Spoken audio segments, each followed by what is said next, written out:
Right, we're live. Oh. Good evening, everybody. Good evening.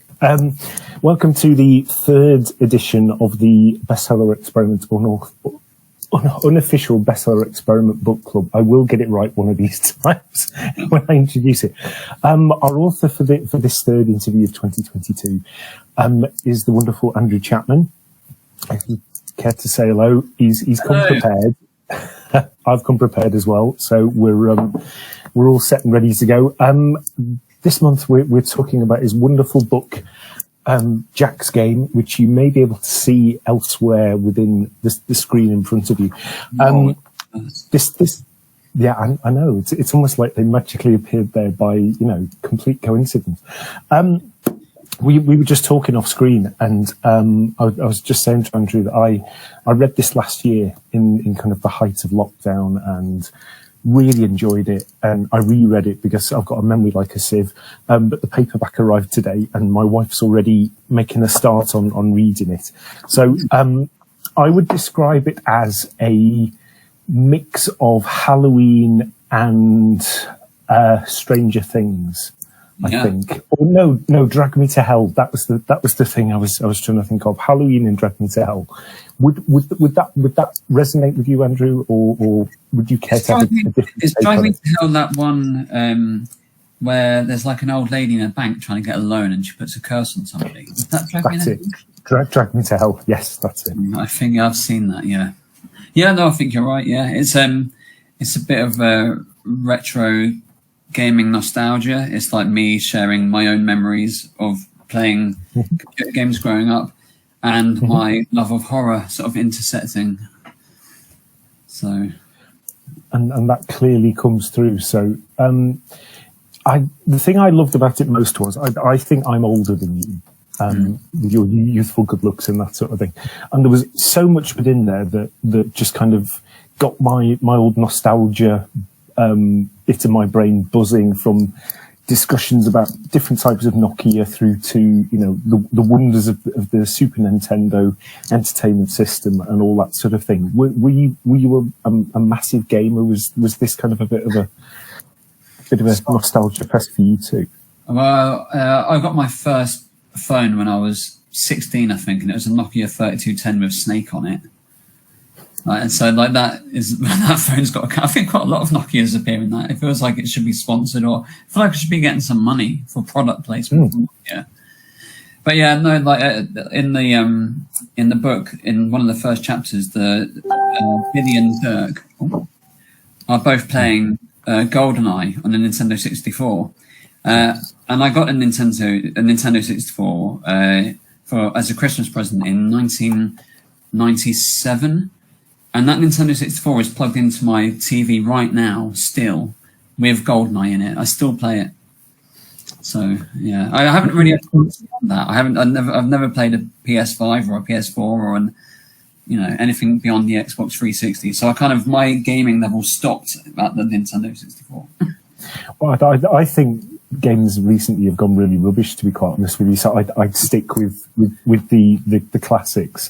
Yeah. The glitches that you find in GoldenEye and all that sort of thing. So it's games with flaws rather than a perfect. So yeah. So tell me more about the process of writing this book. Was it a pre-lockdown idea? Was it something that just happened? It was pre-lockdown. So I've written two novellas in 2010 and 2011, but they were comedy, and I was completely obsessed with comedy. And I read a lot of funny books like Douglas Adams and Kurt Vonnegut and Charles Bukowski, if you can argue that's comedy, I don't know. But a lot of that old stuff. And so I was very fixated on comedy, and all I read was comedy, Christopher Moore and Jasper Ford and all these guys.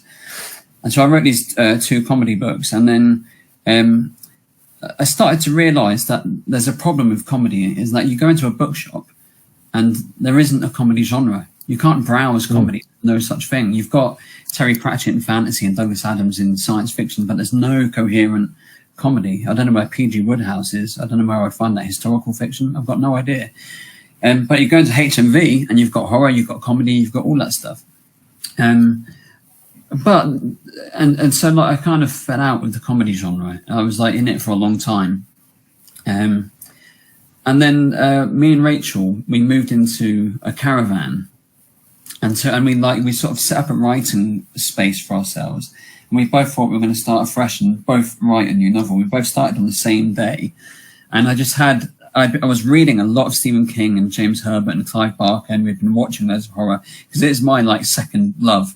I've got a third secret love, which I'll tell you about later. But my second love after comedy is horror. And I was listening to a Stephen King audiobook, and I think it was The Stand. And I was thinking, I wish I could write like him. I wish I could get down and just write 2,000 words every day and write these great character-driven stories with this horrible gore, but the people are fully developed. And I just had this idea of this boy called Billy Rain who finds a weird games console, and he plugs it in, and the game is an RPG of the town that he lives in. And the character in the game looks weirdly just like him. And he starts playing the game, and he realizes that the game is a map. And so he follows the map, and what he finds buried under the ground is a dismembered human hand. And that was just the idea. I knew nothing else about the story. And then I started writing chapter 1, and it turned out he had 2 friends called Martha and Dirk, and I didn't know anything about them. And then I don't plot, I don't outline, I just keep going chapter by chapter and laying it down and seeing what happens. And then at the end, you've got a book and it's done, and it's just like a miracle has happened. How many words is it in total? Because it took me a while to.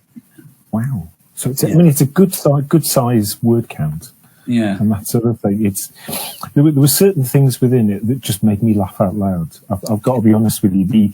There were bits of it that I really struck me as being kind of Neil Gaiman-ish, that sort of thing. That sort of Good Omens, real dry sense of humour in certain parts of it. And there's the start of a chapter, and I just want to kind of have a. Sure. and it was this particular bit that absolutely made me laugh out loud. So forgive my awful nasally dictation. It was cold in Dirk's room, the kind of cold that creeps up on you and licks the back of your neck. The kind of cold that makes you shudder instead of shiver. The kind of cold normally reserved for dead things. Loved it. That does feel Neil Gaiman, doesn't it? That last line. It does. It totally does. It totally does. It just sort of. It was a really enjoyable read, really good fun, and this sort of thing. So, you mentioned that. Is this kind of an amalgamation of all those different influences that you were reading at the time, the James Herberts and Kings? I think so. I think everything that I learned writing comedy, because I was never a set up punchline kind of comedy writer. I wanted to find that when I used to read P.G. Wodehouse, I used to read a paragraph and it would make me laugh, and I couldn't work out how. There was no joke. There was something in the way the words were placed that just made you laugh, and I wanted to understand how to do that. And so I kind of took that humor. This isn't a horror comedy, but I'm glad you said that you found parts of it funny, because I wanted to have humor snuck in there, a little bit hidden in there. So it's I took what I learned from writing comedy, and then I thought, well, what's horror? And Stephen King has said this, it's like comedy's Siamese twin, isn't it? It's the same thing. It's kind of setting somebody up and then surprising them. And as well as reading Stephen King and James Herbert and Clive Barker and all those guys, I was reading a lot of indie horror because I wanted to see what's happening right now, with the indie guys and the new stuff. And I found a lot of it was really good, and a lot of it was just, this is going to be scary. Let's get things really tense and have mist rolling in, and it's just going to be creepy, creepy, creepy, boo. And that was it. And I didn't really want to do that. I wanted for people who weren't necessarily fans of horror to also love it, to really enjoy the characters and their own sort of growth. And then when the scary bits came, to be surprised and hopefully find scares that they hadn't come across before. So that was kind of what I was trying to do with it. So, and there are bits that genuinely made me go, sort of that sort of creeping terror of things, and it was, it's like you say, it's a wonderful amalgamation of kind of, is Rachel signalling to you in the background? She's just taken my teenager home and she just walked in and waved at me. Oh, wait. Hello, Rachel. You're all right. Hi. Hello. Sorry, I'm expecting my kids to come traipsing in the background with their tea in a minute. So it's that kind of a professional setup we've got here. So yeah, don't worry about it. It's all good. Where was I? Yeah. It's a wonderful amalgamation of a jolly good. It struck me as a bit 90. You know, have you ever seen the Goonies? Yeah. Those sorts of films are Stranger Things, that sort of kids on an adventure where they're kind of sucked into something that they don't really understand, but they go with the flow, and this kind of weird and wonderful and horror and all that sort of thing. And very British in its sense of humour. Yeah. Really delightful parts to it. So what are your sort of your comedy influences, your comedy loves? Comedy loves, definitely in writing, P.G. Wodehouse and Terry Pratchett and Douglas Adams. And I find Kurt Vonnegut very funny as well. I'm not sure if he's technically meant to be a comedy author, but definitely him. Yeah, a lot of comedy, and then a lot of just TV. They're like, you know, sitcoms from the 90s, Fawlty Towers and Monty Python.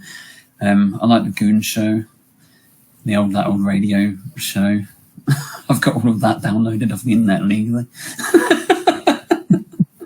Well, it's the joy of having everything on Netflix as well, that you can just go back and watch what you need to and that sort of thing.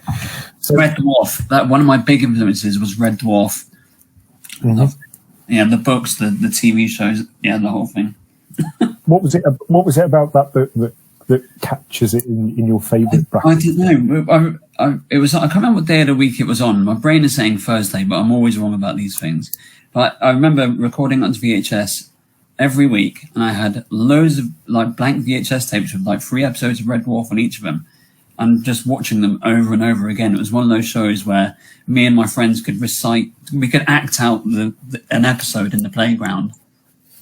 It stayed with me. I still watch those first 5 seasons like at least once a year, and they're still amazing. And I don't know. I think it's because it's clever and funny at the same time. You know, yeah. I don't know. Yeah, I had a similar thing with my friends in Red Dwarf, and the certain episodes, the certain bits that you do just recite to each other, kind of that.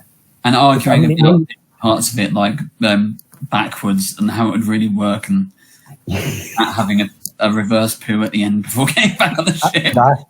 That's the one. Yes, absolutely. That's it. And Ace Rimmer and all the rest of it. So yeah. Sorry. We are sort of kind of reminiscing with our own particular thing. It's our own private conversation here. So as far as it goes, what the genesis of the idea? What made you want to write it? Because I don't know. My first 2 books were kind of a bit light-hearted. They were novellas, and they're quite thin on description. I just wanted to get my idea years ago, like a decade ago, was to try and write a novel without any of the boring bits in it. No descriptions of like sunsets or clouds or anything like that, just straight in. And so like I was wanting to give myself with Jack's Game a bit more room to breathe and let myself write slightly longer passages, not like purple passages, but just give myself more time to like develop the characters fully and describe their surroundings and make the world that they're in more vivid and real. And but with the writing, like the one thing that I've been obsessed with since I ever decided to start writing was I picked up a kid's book by mistake. I was like in the shop, and I picked up a Darren Shan Vampire Hunter. No, is that what it was called? Yeah, Darren Shan Vampire Hunter, right? And I remember reading it, and this is ridiculous because I had read this is when I was about 19, and I think I'd stopped reading them for a while because I was more interested in partying and being a teenager. So I thought, right, it's time to start reading again. Let's go and choose a book, and I accidentally picked up a kid's book. But I read it, and I was about 6 chapters in, and I realised that I couldn't recall reading any words. The whole thing, it just played like a film in my mind, and I just thought, wow, how was that trick done? And then since then, for the last 20 years, I've just been trying to work out how that trick is done, how to write in a way where you've got a continuous movie playing in the reader's mind. And this is like, Jack's Game was my culmination of trying to do that. And I don't know if it was a success, but that is, yeah, that's been my obsession. Wow. Was it kind of to prove something to yourself, or? It was like trying to work out how the trick is done. It's like when you see a magician pull a rabbit out of the hat and you kind of want to go, how did that work? And then normally with a magic trick, you work it out and then it's boring and it ruins it. With writing, I just find the more I learn about it and the more books I read about writing and the more novels I read, just going, oh, how did they manage to do that? Like, I just find it always engaged. I never get bored of. I'm a man of 1,000 hobbies, and Jack's Game writing is the only one that has just never fallen away. And I always want to try and improve my game and make like the craft, hone my craft. Yeah, I don't know, just for myself, my own amusement. Well, this is it. I mean, a lot of it is kind of writing for your own amusement, and sometimes reading something and thinking, I could do that, or I could do that slightly different and slightly maybe better, slightly better perhaps, that sort of thing. It is a bit of a...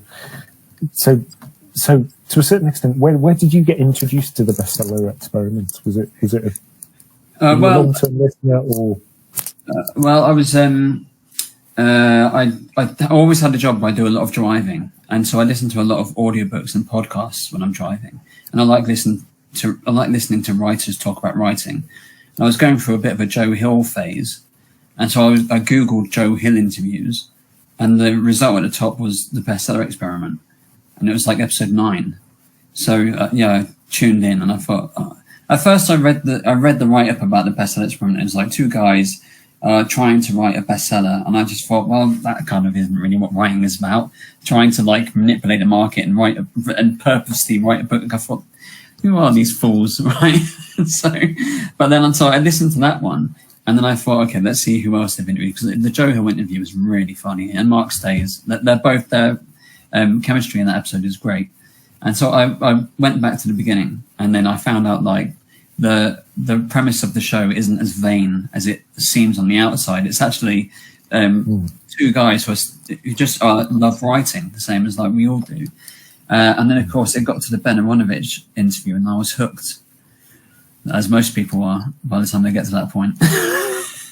Yeah, it's kind of a rite of passage. If you reach there, the Ben Aronovich thing just kicks it into a whole different level, because I think to a certain extent what Ben said to them in that particular episode was the thing that the doubting voice at the back of your head that everybody hears, that what you've written isn't great, and it's no good, and all the horrible stuff that you've got to kind of block out and ignore, and that's maybe where gin comes into it. I don't know. It's one of those. So yeah, or a good white wine, whatever your particular tipple is to your coffee or whatever. So so Jack you're a writer under a different name as well, aren't you? Is that all right? Is that all right? It is, yeah. Sorry, Elwood Flynn. So Elwood Flynn. Is this your alter ego? Well, this is so. I'm one of those people that it's like are distracted by shiny things, right? And so I'm trying very hard to stay in the horror genre, stay in my lane, build a readership that I'm going to follow it, and then I suddenly go, "Oh, what's that?" And then I go over there and I find it. But I was in Tesco, and they have charity bookshelves in a lot of Tesco's. I found this book, Riding High by Hank Madison, right? And it's a slender little old Western paperback. And I read it, and it's so badly written, and it's just like, it's awful. And the main character like squints his eyes and grits his teeth almost every other paragraph. But I loved it. I loved it so much. I bought like a bunch more Western paperbacks, and I read them, and I just thought, I have to write a Western. I so badly want to write an old 70s paperback Western and just have one and say, I've done that. There's my little paperback. I can have it on my shelf. And so over about 2 months, I wrote a book called Hell's Ridge, which is a Western by Elwood Flynn, the alter ego, with a character called Robin Castle that I'd had in my back pocket, but I didn't know what to do with him. I had him originally in like a domestic thriller. It was like Jack Reacher, but in a council house. And but I couldn't quite make it work. And I thought, I've got this guy who I intentionally wrote him to be an inch taller than Jack Reacher and a little bit wider. Right? And so I had this big guy called Robin Castle that I really liked. I didn't know what to do with him. And then I thought, well, I could write a Western with him in it. And I thought, well, if he's a massive guy, he's going to need a big horse. So I gave him a Percheron, which is like a draft horse. But you know how draft horses are kind of chunky? A Percheron is like a normal horse, but just scaled up. So it's just this big guy and a massive horse riding into town, finding trouble and sending it packing. I had so much fun writing that first book, which was meant to be just a private joke for myself, that then I thought, well, I'm going to write, I need to know his origin story. So now I'm writing the third book now. And I'm going to write 4 books in total. I'm going to edit them all together. But it was meant to be a thing that maybe I spent 9 months on, just getting this thing out of my system. And it's become a thing that's taken like 2 years, because I thought, maybe with these I could write one every 3 months and knock them out. And the writing doesn't matter. I don't have to try so hard. I can sort of just rush them out and they'd be just fun little things. I found I couldn't do it. They became as important as they always does. And so I put the level of writing, I want it to be better and better. And so they've been delayed, but I'm really excited to get them out there. And I need to find a way to get back to the horrors, because people are starting to enjoy Jack's games, like kind of the sequels on the well, this is the key thing, because it does say book 1. I know. So, you're never going to get away from the fact that you're going to have to write. Well, you could write book 2, or you could just leave it there. Some authors have just done that. No, there will be. In fact, I have written the first 6 chapters of book 2. So book 2 is there, and it will come out. We've been moving for the last month, and when we were living in the caravan, it became difficult in the winter to write in the caravan. So everything slowed down a bit. But now we've moved into this new flat, and Rachel and I both got our writing desks next to each other. I'm going to be able to write every day again. So, more productivity, and I'll get the Jack's Game 2 written this year. That's my promise to myself. And it's for you guys in the word race. But just tell people that me and Steve and 6 other authors are in a Facebook Messenger group where for 10 days a month, we just call each other names to force each other to write. I hope you need to kick my ass in a few days' time. Get me writing. This is it. I feel like I should add a little caveat that the name calling is meant to be inspirational, as in trash talking and this sort of thing. And I try to do it, but I'm just no good at it at all. We will push you and get you to make sure that you do finish this book. You've got to beat Rachel if nothing else. So it's that's the important bit of the whole thing. So, what was the first book that you read that kind of stuck in your memory? Well, probably Goosebumps books from when I was really young.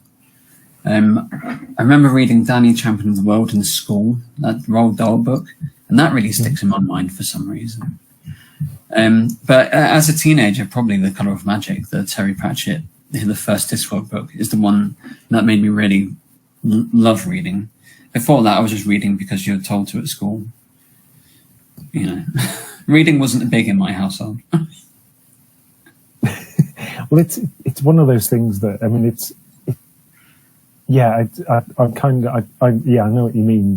The whole you're either a reader or you're not sort of thing. Yeah. And I don't read as much as I should, but strangely I've put more effort in this year than I've done for quite a while. So I was listening to your Jack Carr interview, and then that was a month ago, and you said you had read 19 books this year. Is that right? Not 19. No, not. Maybe I misheard. I must have misheard. No, definitely misheard. Definitely misheard. It's one of those.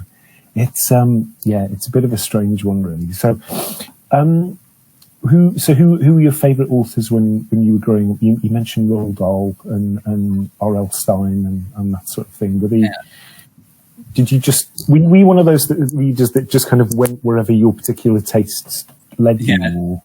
Yeah, definitely. I wasn't a huge reader when I was a kid, but my best friend Patrick, he read at least one Discworld book every week, and for a week at school, he would tell me the entire story, like every plot beat. And so before I read my first Terry Pratchett book, by the time I was about 13, from Patrick, I knew the plot of like the first 10 Pratchett books. So I got my reading like through them via Patrick. But no, I wasn't a big reader. It really wasn't like, it wasn't until I was like in my 20s that like reading and writing became a huge obsession for me. But I mean, I always loved storytelling. Like I used to like write comics when I was a kid, you know, young, like all through secondary school. Me and my friend, we had these characters that we shared, and we used to always tell stories. And when I left school, me and my friends used to write sketches, and we tried to write sitcoms. So without really thinking that I'm a writer, I've always been writing stuff, if you know what I mean. But no, reading, I don't know why. Reading didn't really take off for me. I think that I read American Psycho when I was about 16. And I read that and I thought, oh man, it must be so great being a writer. I can imagine him like just in some dark room somewhere coming up with this, like in this weird story. And it was like the book had like movie reviews and like concert reviews in it.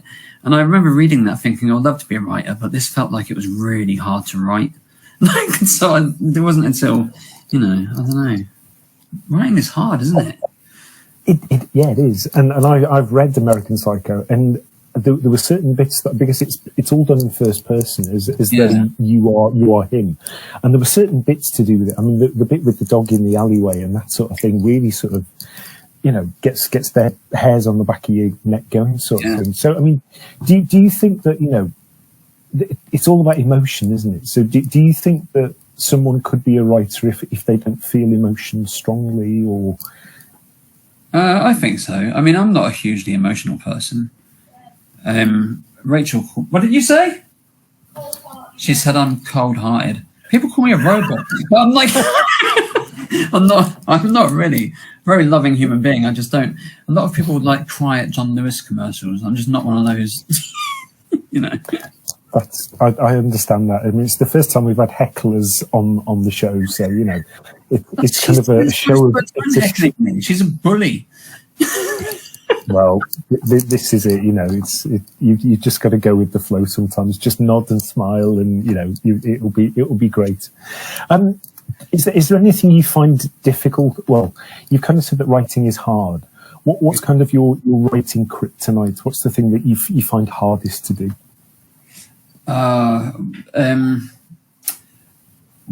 Really insane things. Like I'll be stuck on a chapter and I can't write beyond it for a month, and like I'll try and it's just nothing comes out, and it's not really writer's block because I can write other things, but for this story I'm stuck and I can't work out why I can't get it to move anywhere. And it's not only because the characters are in this room and I need them to be in this room, but I don't want to describe them going between rooms. And like, I don't know, or something. It's something ridiculous like that. Well, like, there'll be some simple solution that if you're reading the chapter, and if you knew where I was stuck, you'd be like, why did this take him so long to figure out? It's just, I don't know, but it's weird. Like, writing is just, you know, it takes a long time to write the first draft, to sit down and just, if you were just to sit down and type 80,000 random words, it would take forever. And then if you tried to organize them into a way that made sense, it's just a ridiculous thing to do, isn't it? And then I hate rewriting.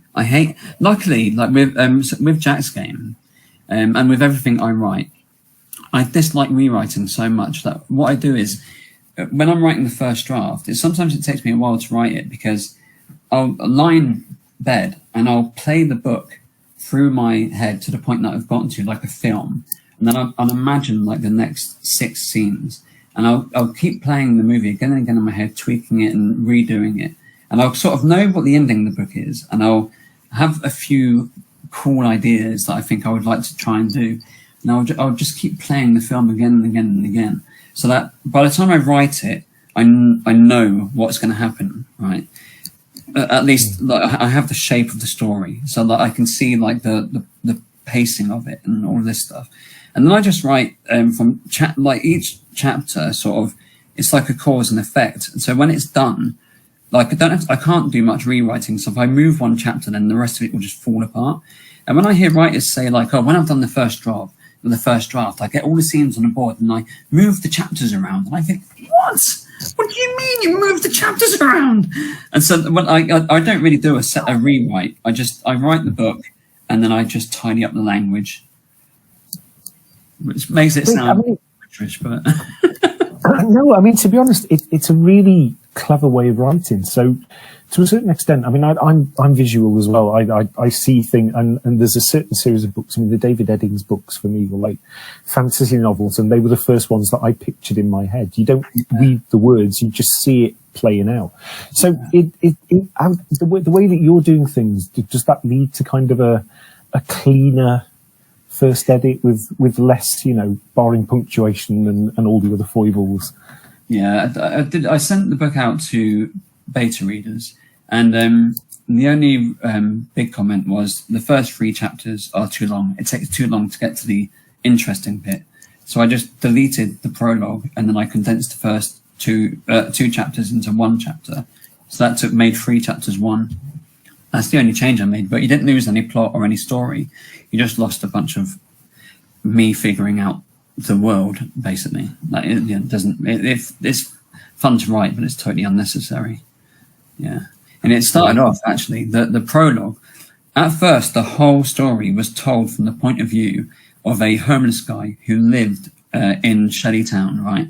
So you had a prologue. Oh, right. It's like this guy, and he says, oh, hey, nice to meet you. My name's, I can't remember what his name was. Why don't you sit with me a minute and let me show you the town? So, oh, this is Shellytown, and there's Finnegan, the tobacconist, and oh, who's this coming down now and disturbing the pigeons on his BMX? Oh, it's young Billy Rain. Now, there's something very interesting about Billy Rain, and it's like, now let me tell you his story, right? And then then you have chapter 1, so you've got this totally pointless introduction where you've got an actual storyteller telling you the story about Billy Rain. So it goes from the first person to the third person once the story begins, and then towards the end, when all the madness is happening at the convention, and you've got Ryan in his police car, and he's going through Shellytown. It did have a scene there where it just acknowledges that there's a homeless guy and he's sat with somebody on the bench, and so the reader would know that's them sat on the bench with this homeless guy watching this play out. And then it ended. The epilogue that's in it was told from that homeless person's point of view, and he was going to be my storyteller for all the horror books, but it just felt a bit too, I don't know, just not right. Yeah, too experimental, I think. I suppose, like you say, with it being your first book, you are finding your feet to a certain extent, and you're kind of testing I'll give it a crack, see if it works, see if it doesn't, kind of a thing. So, I mean, the one thing I made a kind of a private bet with myself. Are there any secret bits in Jack's game that your nearest friends and family will kind of know about, and little Easter eggs and this sort of thing? There's so much stuff in there. Well, that could be that. Absolutely. So, in the story, Martha's parents, Pete and Amelia, they live in a caravan. And it's quite a bohemian caravan with like 2 bookcases, and it had like a globe bar and leather couches.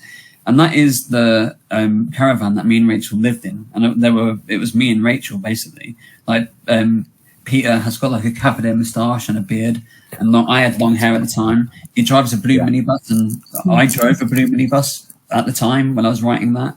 I loved that minibus. Really loved it. It's one of the only vehicles in my life of genuine having 11 seats and only 1 kid.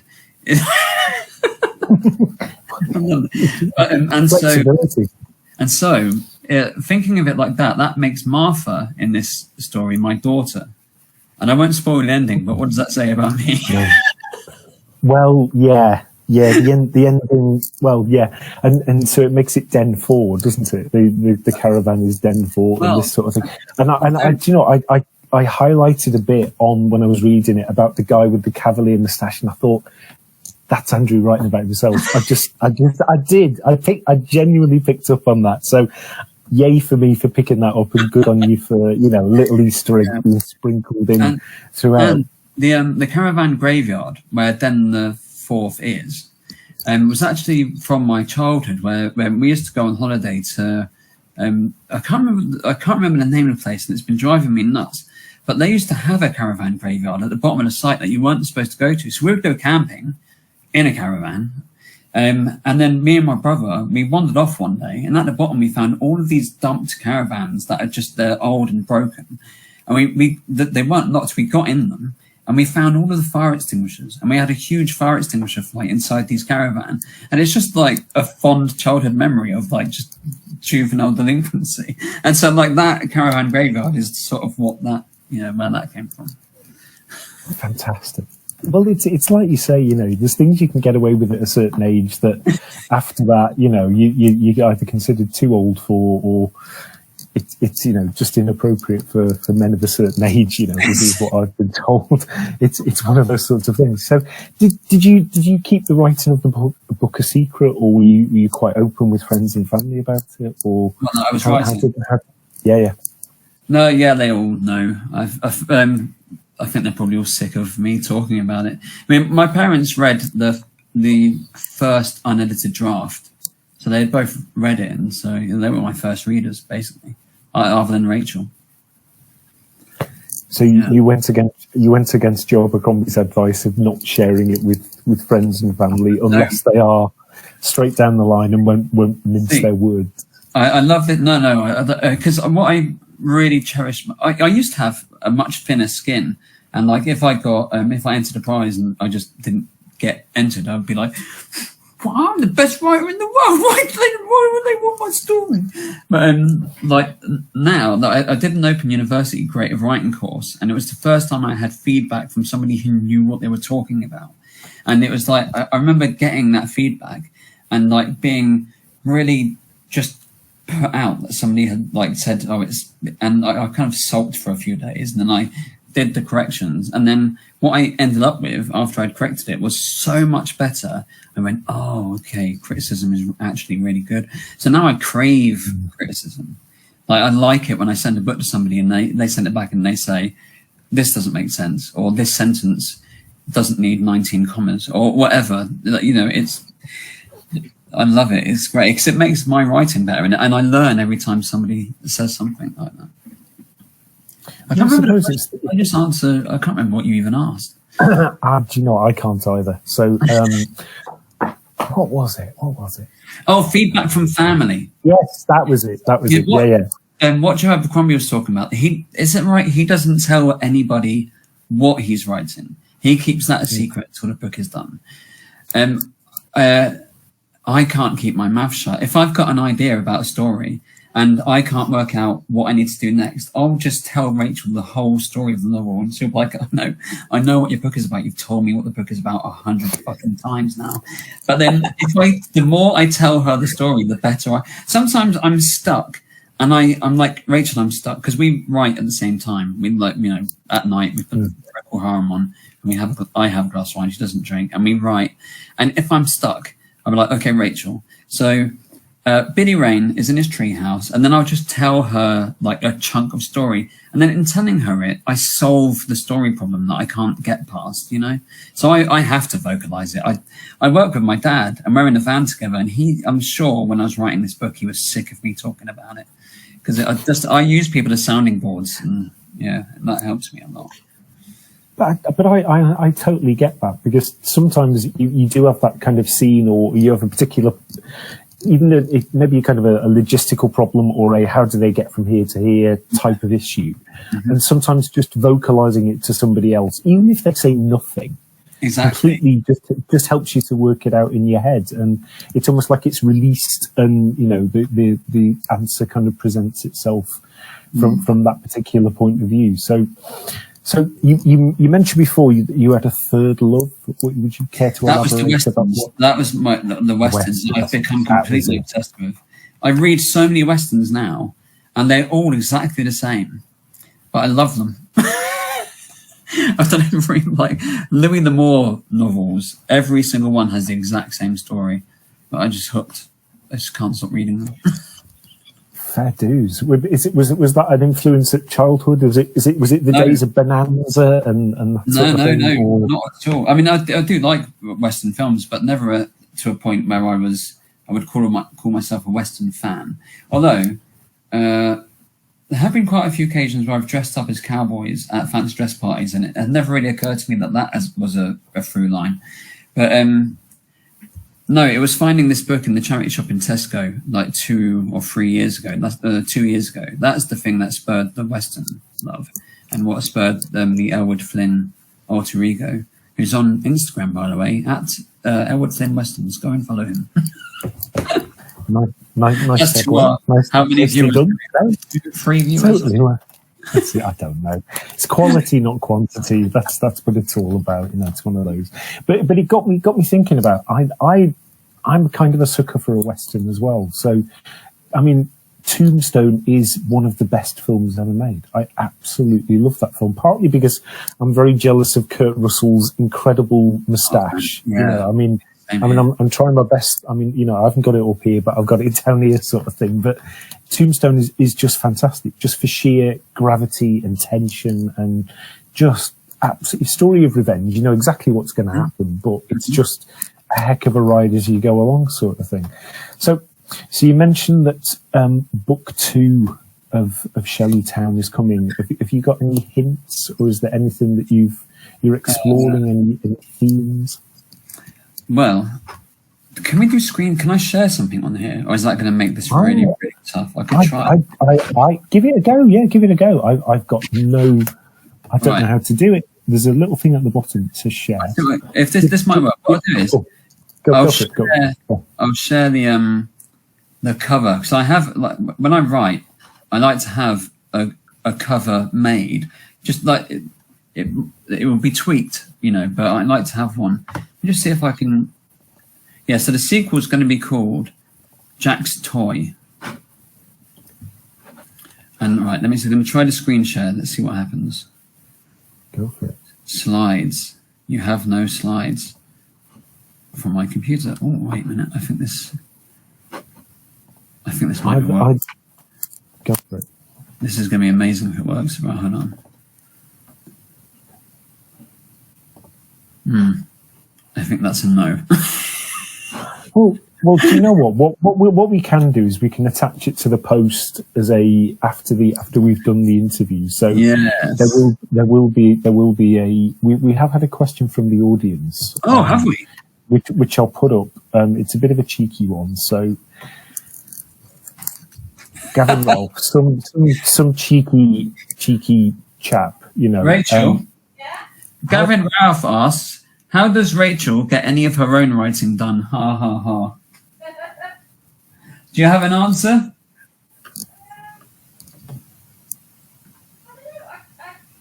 You can't hear her, can you? Yeah, I can. Yeah. No, I don't know. Somehow she gets it done. It's amazing any of us get any writing done, to be honest. Well, it's one of those things. You just come up with an arrangement that works for you and all the rest of it. So even if you can't share the cover of Jack's Toy with us, can you give us any hints or teasing, tantalizing things? So Jack's Toy is called, and it's going to be really hard to talk about spoiling book 1, but okay, it takes part. It happens a whole year. It's on the memorial of what happens at the end of the first book. So it's at the convention centre is where it begins, the year and anniversary of what happened. And there's a sort of memorial happening. And Billy and Dirk haven't really seen each other for a year. Like, Dirk had to go and live with his grandmother. Billy is living with his mum and Ryman. And they go and they see the gravestones, which aren't in the first book, and something happens which gives them hope about a character who died in the last book, and there might be a way to get that character back. That's all I can say. That's very nicely done. I know exactly what you're referring to, but it's very nicely done. We've had another email, another comment from some cheeky young chap. Basically, in response to how does Rachel get any writing of her own done? Oh. This is in response to you reading out your plot problems to her. So, well, is it part of the joint creative process that you share with her?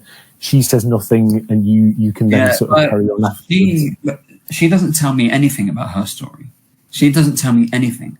I don't know the end of her novel until she's written it. And so we do have a rule where when we're writing, we don't interrupt each other, because if you spoil that flow, then sometimes it's hard to switch lanes and listen to somebody when your brain is still trying to write. So we don't actually interrupt each other whilst we're writing. So if she's there typing away and I'm stuck, I just sit there and just wait. And then when she stops writing, I can clear up my end. But she writes really fast. She's a much quicker writer than I am. So like she'll as soon as it's writing time, she sits down, she's got her laptop out and she's away and she's writing. And I'm thinking, how does she know what to write straight away? I sit down and I pick up a comic and I drink a bit of wine and I find the right song and I read the last chapter and I look at it and I just go, God, it's awful, isn't it? And then eventually, after like an hour, I'll eventually begrudgingly like start typing and then it like flies out of my fingers and I'm like, oh, I should have done this an hour ago.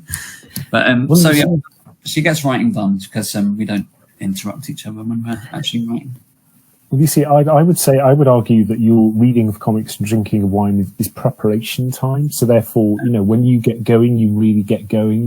It's part of the creative process. It's the habit, it's the ritual. It's one of those. Do you have sort of a daily word count that you aim to hit, or a number of words? I do. Like, so it used to be that every time I sat down and actually wrote, because we used to like about 3 evenings a week, sit down at our laptops and have a writing evening, and I would average about 1,600 goodish words like in an evening, and it'd be nice, lights off, wine, just some music playing. But because life has got mega hectic, we haven't had a chance to have those evenings recently, so it's been trying to find gaps to squeeze in 200 words every day. And even if at the moment, the last month we went to see Rachel's mum in Wales for a week, and we both got incredibly sick, so we were both just snotty and full of lemsip for a week. Then we got back and we found out got a home, so then we were suddenly moving, and then we had to get the caravan clean and move and buy furniture, and so like it's been like 12-hour days and working full time, and it's just been like so there hasn't been any downtime to just write. So I've been just every night before bed, I've just opened my phone and I get 200 words down of just me. Not anything. No, it's not. There's not enough time or brain space to do anything chapter worthy. But just to keep the habit alive, I've just been doing like a daily diary. And I think maybe in March, I think I only had proper writing days. Maybe I think three days where I actually wrote anything towards a book. But now we're in our home and things have settled down. It's going to go.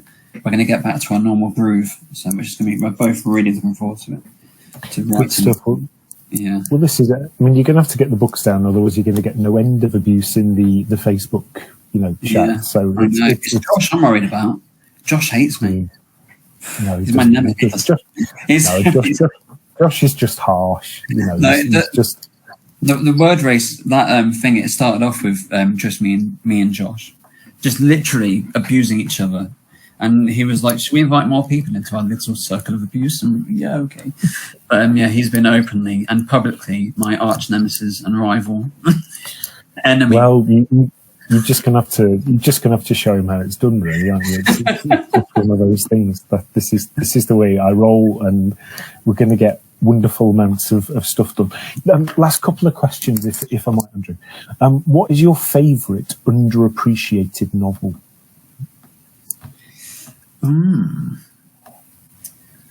Well, I'm actually going to plug a fellow BX peer, because I read Jeff White's book, the Swordsman's Lament, and it was genuinely one of my favourite books last year. And I don't read a lot of fantasy, like outside of Terry Pratchett and a few other things. I haven't read a lot of fantasy, and so like his like he writes, it's more like historical I don't know. There's not really any fantastical elements part in it, so I don't know what it. But I think it falls in the fantasy genre. He is a genuinely good writer, Jeff. I think he's going to be big. He needs to get picked up, and his new covers for his books are really good as well. Oh goodness, yeah. I read The Swordsman's Lament as well, and it's awesome. It's such a good story. It reached the semi-final of the self-published fantasy blog off the year before last. I think. Yeah, that doesn't surprise. But like you say, he will get snapped up by somebody eventually. And his new covers, I'm very jealous, I have to say, because he redesigned them recently. And like you say, we'll attach a bit of a link. But yeah, they're just beautiful, absolutely beautiful. I make my own covers, and I'm quite limited in talent. And I don't know how to use the fake version of Photoshop that I've got, which is called Critter, and it's like I kind of struggle by. Somehow I've made covers that aren't like appalling to the eyes. No, they're not. It's a very good. I mean, to be fair, the paper. So you get some paperbacks and they're bloody awful. This is beautifully formatted. You know, it's really nicely done. So you know, I couldn't afford Venom as well, so I got everything on the cheap because we are broke. So I formatted it in Word. And I made the covers in a cheap Photoshop rip-off. So if anybody's watching and they're thinking, oh God, this is going to cost me a fortune, I've got to pay 1,500 quid for an editor, I've got to pay 150 quid minimum for like a stock cover, and I've got to buy Venom for 400 quid to format it, or however much it costs. You don't have to do it that way. Nope, you don't. If you work hard, you can do it yourself. You can. I was listening to another podcast, and it was about this guy who was self-publishing, and he was spending $11,000 on one book. Those stories, it's insane. And he said, well, I've paid $3,000 for this line edit, and I'm just like, what? How? Because I'm like you, I'm a cheapskate, and I like things for free. So I got the 10 free images from Shutterstock, found the 10 images I liked, got the 10 free membership offer, downloaded them all, and cancelled the account. So it cost me nothing for 10 bits of art, and then I stick them in Publisher, and like you say, Calibri's a really good way of converting books from into different formats, completely free, brilliant piece of software, absolutely brilliant. So like you say, lovely. Right, last question that we always ask everybody that we interview, which is, what does the bestseller experiment mean to you? Well, I think what got me stuck to listening to the bestseller experiment was when I first listened to the first episode I listened to, I just tweeted that I just listened to this really great podcast, and Mark Stay replied to it, and I thought, oh, that's nice. You don't normally get that kind of interaction. And then I realized it's really the two Marks. And then when I joined the Facebook group, the Bestseller Experiment Facebook cult group, like I realized that it is genuinely the nicest community of writers. There are a lot of Facebook writing groups out there, and it's a lot of just like I don't want to shame anybody in those groups, but one of the hobbies that me and Rachel have is that I read her the most insane comments that I find on these Facebook groups. But the Bestseller Experiment is like, it's so different, and it's like a huge, not a family, like where it is the friendliest place on the internet, and I've gotten to know so many good people through it. You know, it's just a nice place to be. Yeah. Awesome. Lovely stuff. That's great. Thank you very much for your time, Andrew Chapman. Very good luck with the second book. And I hope, you've got to get it done by the end of the year, otherwise you will get no end of abuse from Josh and from me and everybody else. So we will see. Cat. Ah, yes. Is that Cat Calcifer? Yeah. Yes, I saw your Instagram post earlier.